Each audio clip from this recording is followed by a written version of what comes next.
Corre principios del siglo XIX, y al igual que en otras partes del mundo, los vientos de libertad acompañan a un general argentino empecinado en conseguir la independencia de los virreinatos sudamericanos, partiendo desde Mendoza, Argentina, en enero de 1817.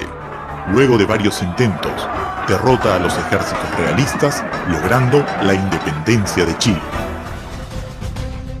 Poco después, con su llegada al Pacífico, abrió la posibilidad inminente de desembarcar en los territorios del norte. Más aún, con la defensa marítima realista golpeada por la flota rebelde al mando del inglés Tomás Cochrane. Es así que desembarca en Paracas junto a 4.000 hombres, entre argentinos y chilenos, y anunciando la libertad de los negros esclavos que se unieran al movimiento, contaba ya con sus primeros aliados peruanos.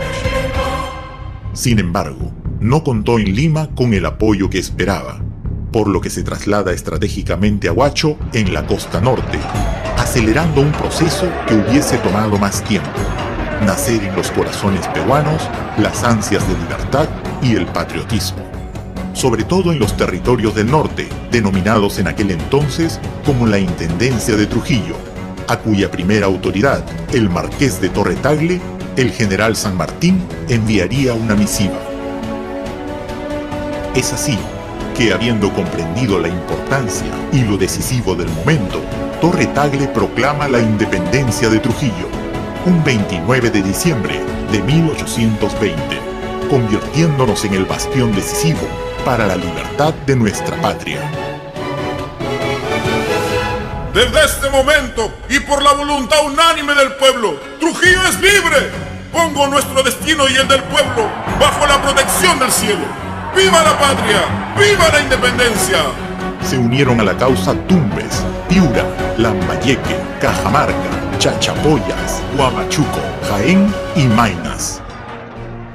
El aporte inicial de Trujillo a la independencia fue con más de 13.000 hombres, dinero en efectivo, oro, plata y joyas, algunas donadas y otras por obligación, de ciudadanos, hacendados y cofradías religiosas, aportes que se registraron y custodiaron en el Tesoro Público de Trujillo.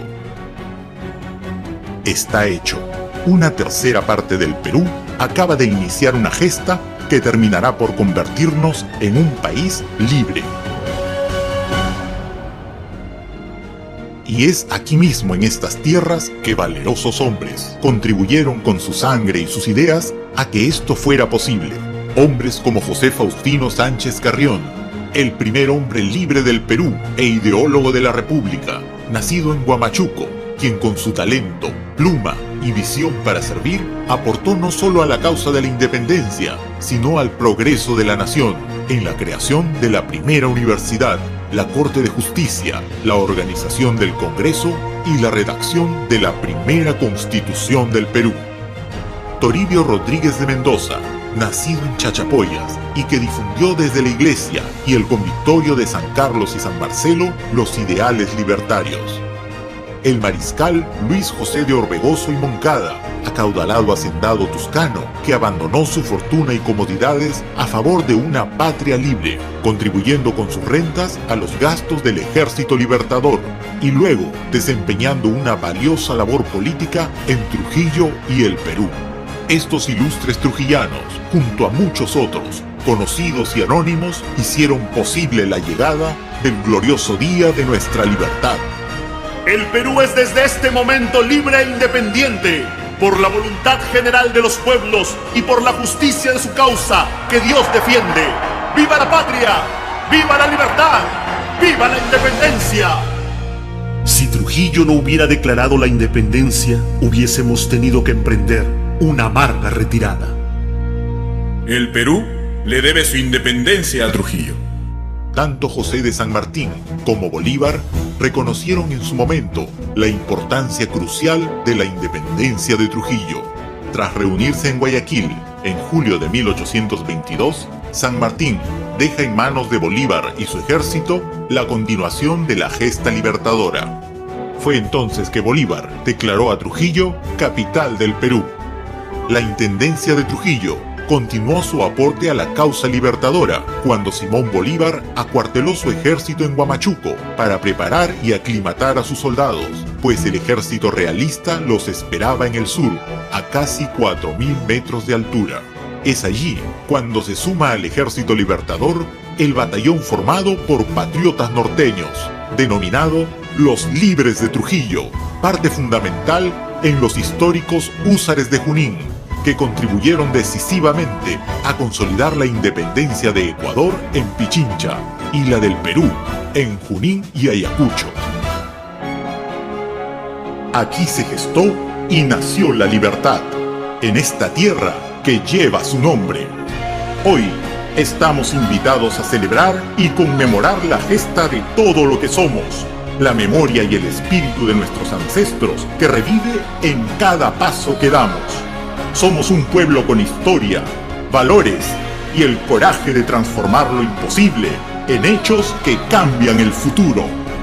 Libertad es hoy más que una palabra, es integración, desarrollo y crecimiento de todos los pueblos que unidos convierten día a día al Perú en un país cada vez más grande.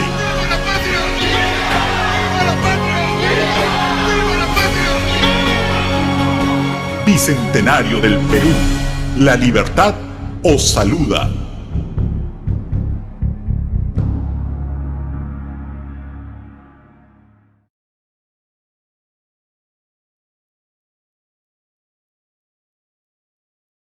Ante todo, muy buenas tardes, profesores, compañeros. El día de hoy les voy a presentar sobre mis superhéroes son peruanos. Ya van 200 años de independencia republicana, ¿no? Que somos un país libre ya. Desde 1891 que fue establecido la independencia del Perú. Por Don José de San Martín, hasta 2021 que ya son 200 años. En esta ocasión yo conmemoro a algunos héroes a nuestros héroes que nos han llevado a este bicentenario, porque sin ellos no habríamos llegado al país que somos ahora, ¿no? Luego a continuación yo voy a separar en 3 etapas: etapa colonial, etapa republicana y etapa republicana actual. Nuevamente, mis superhéroes son peruanos. María Andrea Parado de Bellido es una heroína peruana y mártir de la independencia del Perú. Nació en Ayacucho alrededor del año 1770, se casó con Mariano Bellido y tuvo 7 hijos, de los cuales 2 eran varones que junto con el padre se enrolaron en el Ejército Libertador de José de San Martín. María Andrea se encargaba de enviar cartas a los pelotones informando acerca de los planes del enemigo. Estas cartas eran dictadas por ella misma y otras personas allegadas, pero fue descubierta por un destacamento español y arrestada de inmediato. En vista que María Andrea se negaba a delatar a los demás autores de las cartas, fue torturada y finalmente fusilada en la plazuela del Arco en Huamanga el 1 de mayo de 1822. Mariano Melgar, que con tan solo 24 años, teniendo una vida exitosa por delante, decidió enrolarse en el ejército de Mateo Pumacahua. Estuvo como auditor de guerra en la toma de Arequipa. Luego el ejército tuvo que retirarse a Puno. Allí se libró la batalla de Humachiri el día 11 de marzo de 1815. La derrota fue estrepitosa. Después de la batalla, a Melgar le ofrecieron huir en un caballo, pero no tuvo tiempo de decidir y fue capturado prisionero. Ese mismo rato se armó un juicio improvisado en el que condenaron a Melgar a muerte. A la mañana siguiente le ofrecieron vendarse los ojos antes de ser fusilado. Pero él rechazó esto diciendo: pónganse la venda ustedes que son los engañados porque América será libre antes de 10 años. Su profecía habría de cumplirse, pues en 1824 la libertad de América se sellaría en los campos de Junín y Ayacucho. Micaela Bastidas fue una precursora, heroína y mártir de la independencia del Perú. Junto con su esposo Túpac Amaru II, encabezaron una campaña subversiva contra el dominio español. Micaela fue la principal consejera de su marido y se encargaba del aprovisionamiento de las tropas, lo que incluía conseguir y distribuir alimentos, vestimenta y armas. El papel de la mujer en una campaña de este calibre era visto con incredulidad y asombro, sobre todo en aquella época. Durante la batalla de Tinta, el ejército de Túpac Amaru fue replegado y luego capturado. Micaela Bastidas fue apresada junto con su familia. Fue obligada a presenciar la ejecución de sus hijos mayores y después recibió torturas que comenzaron con el corte de su lengua para luego ser ahorcada mediante el garrote y descuartizada el 18 de mayo de 1781 en la Plaza de Armas del Cusco. José Silverio Olaya Balandra nació en Chorrillos en 1782 y antes de que se le encomendara la labor de mensajero entre el Congreso y los patriotas, él ya había servido a la causa libertadora, pues se dice que desde 1820 portaba mensajes de enlace entre Chorrillos y las naves de la Escuadra Libertadora, recién llegadas al litoral peruano. Es allí donde se dice que él hacía esta labor nadando, pero en realidad nunca se va a poder asegurar esto, más aún teniendo en cuenta que estamos hablando de más de 17 kilómetros. Lo más probable es que se le haya proporcionado una balsa y solamente haya recurrido al nado en tramos cortos. Aún así, no se puede asegurar hasta que no exista evidencia. Siguiendo con la historia, en junio de 1823, luego de la derrota del ejército libertador en las batallas de Torata y Moquegua, Lima fue ocupada por las tropas realistas. Entonces, el gobierno patriota, conformado por el Congreso y el ejército, tuvo que refugiarse en los castillos del Real Felipe, en el Callao. Pero el gran problema de esta acción era que iban a quedar incomunicados con los patriotas de Lima. Para restablecer esta comunicación se solicitó la ayuda de José Olaya. Él sirvió de mensajero durante varios días hasta que el 27 de junio de 1823, cuando llevaba una carta de Sucre, el pescador fue descubierto y capturado en la calle de Acequia Alta. Lo torturaron para que dijera los nombres de los comprometidos en las comunicaciones, pero Olaya prefirió tragarse las cartas, literalmente, y no cantar nada. Una de sus torturas, solo por recordarlo, fue que le arrancaron las uñas. Fue condenado a morir fusilado el 29 de junio en el callejón del Petateros, situado a un costado de la Plaza de Armas de Lima, que hoy lleva el nombre del mártir. Se cuenta que, antes de morir, se dirigió a sus captores diciendo: «Si 1000 vidas la tuviera, gustoso las daría todas por mi patria». José Gabriel Condorcanqui nació en 1738 y fue descendiente directo de Túpac Amaru I. Al ser parte de la nobleza inca, recibió el cargo de marqués de Oropesa. Estudió en una escuela de jesuitas y desde muy joven se dedicó al comercio, llegando a tener una fortuna considerable. Los motivos que propiciaron su rebelión fueron 3. En primer lugar está el incremento de los impuestos y alcabalas. En segundo lugar está la mita minera, el cual es un sistema que obliga al ciudadano a trabajar en la mina, expuesto a crueles trabajos forzados. La tercera cosa fue los repartos mercantiles, que consistían en que solo el corregidor era el único que podía hacer negocio monopólico con productos de primera necesidad. Entonces, ante estos abusos, Túpac Amaru formó un ejército en donde su esposa Micaela Bastidas fue su mano derecha. Comandó la batalla del puente de Pilpinto y varios intentos de ocupación de la ciudad del Cusco en 1780. Debido a una supuesta traición, fue capturado y ajusticiado en la Plaza de Armas del Cusco. Su tortura consistió en presenciar primero la muerte de sus hijos, a quienes se les cortó la lengua y se les ahorcó con el garrote. Luego se le obligó a ver cómo su esposa pasaba por lo mismo. Finalmente, Túpac Amaru le cortaron la lengua también y luego le intentaron descuartizar con 4 caballos. Al no poder desmembrarlo, lo decapitaron. El único que se salvó de morir fue su hijo menor Fernando, quien tenía solo 10 años. Sin embargo, este niño fue condenado al exilio para que no se pueda vengar de adulto. Iba a estar en una prisión en el África, pero fue llevado a España, donde cumplió condena. Allí escribió unas obras, de las cuales permanecen inéditas la mayoría. Constituye la más grande de Sudamérica, inclusive comparable con la Revolución Francesa que ocurrió solo unos años después.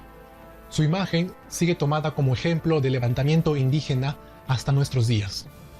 ¿Es verdad que Alfonso Ugarte se arrojó del morro de Arica para que la bandera no sea robada como trofeo? ¿Por qué aparecía la imagen del avión de Quiñones con orientación invertida en el antiguo billete de 10 soles?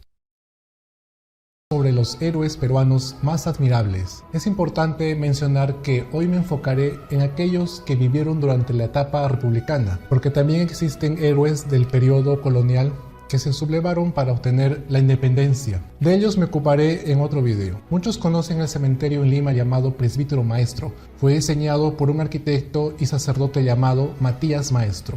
En este cementerio descansan los restos de todos los héroes de la Guerra del Pacífico, así como personalidades ilustres como Ciro Alegría, Antonio Raimondi, Abraham Valdelomar, Cayetano Heredia, José Carlos Mariátegui y muchos otros más. Pero los héroes de guerra reposan en un mausoleo especial llamado Cripta de los Héroes, el cual es un lugar digno de visitar. Si tienen oportunidad de ir, vayan, es un museo.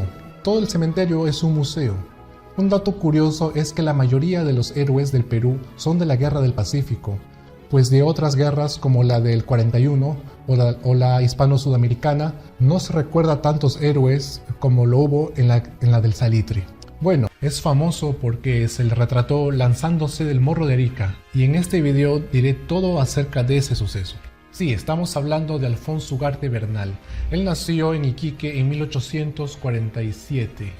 En aquel año eso era territorio peruano, Iquique.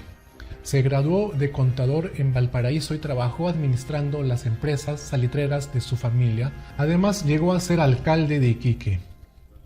Al estallar la guerra contra Chile en 1879, Ugarte organizó y armó un batallón con cerca de 500 peruanos. Combatió en la batalla de Tarapacá, donde fue herido de un balazo que le rozó la cabeza, pero sobrevivió y marchó a Arica, donde se unió a las fuerzas de Francisco Bolognesi. Cuando el ejército chileno rodeó Arica en junio de 1880, Ugarte apoyó la decisión de Bolognesi de luchar hasta el final y combatió en la batalla de Arica. Al finalizar este conflicto, el cuerpo de Alfonso Ugarte fue hallado al pie del morro. Lo que sucedió encima del morro de Arica tiene varias versiones. La primera es que Alfonso Ugarte se arrojó del morro montando a caballo. Este hecho fue descrito por primera vez por un diario limeño a solo 15 días de haber ocurrido la batalla. Dicha noticia no menciona que Ugarte haya portado alguna bandera peruana. Otra versión es que debido a que su cuerpo fue hallado en los acantilados, se cree que tal vez se haya caído en plena batalla, lo hayan empujado o hayan arrojado su cuerpo ya inerte. Esto último lo describió el historiador chileno Benjamín Vicuña. Existe una versión de un oficial chileno que fue testigo visual directo de los hechos. Él mencionó en una carta que el coronel Ugarte le pareció que huía y se despeñaba al vacío. En su manuscrito no revela tampoco que tenga una bandera en las manos o que monte a caballo. Un año después de la batalla, el chileno Benjamín Vicuña se retractó y afirmó que Alfonso Ugarte sí se había lanzado del morro de Arica. Por su parte, el historiador peruano Jorge Basadre afirma que Alfonso Ugarte se lanzó no por huir o no batallar, sino porque prefirió la muerte antes que rendirse. La batalla ya estaba perdida. Los chilenos lo exhortaron a que se rinda, pero Ugarte ya no tenía munición. Si él se rendía, hubiera sobrevivido a la guerra y no habría pasado a la historia. Y bueno, lo de salvar la bandera para que no caiga en manos del enemigo me parece un hecho que se hizo conocido a raíz del lienzo pintado por Agostino Marzani, pues esa pintura es el único registro que menciona la existencia de la bandera en manos de Ugarte. Entonces, ¿por qué Alfonso Ugarte es héroe? ¿Por arrojarse del morro? No, lo es más porque él, siendo un joven empresario adinerado que habiendo proyectado un viaje de negocios a Europa, decidió quedarse en su patria para defenderla. Su dinero lo gastó en formar y mantener su propio batallón.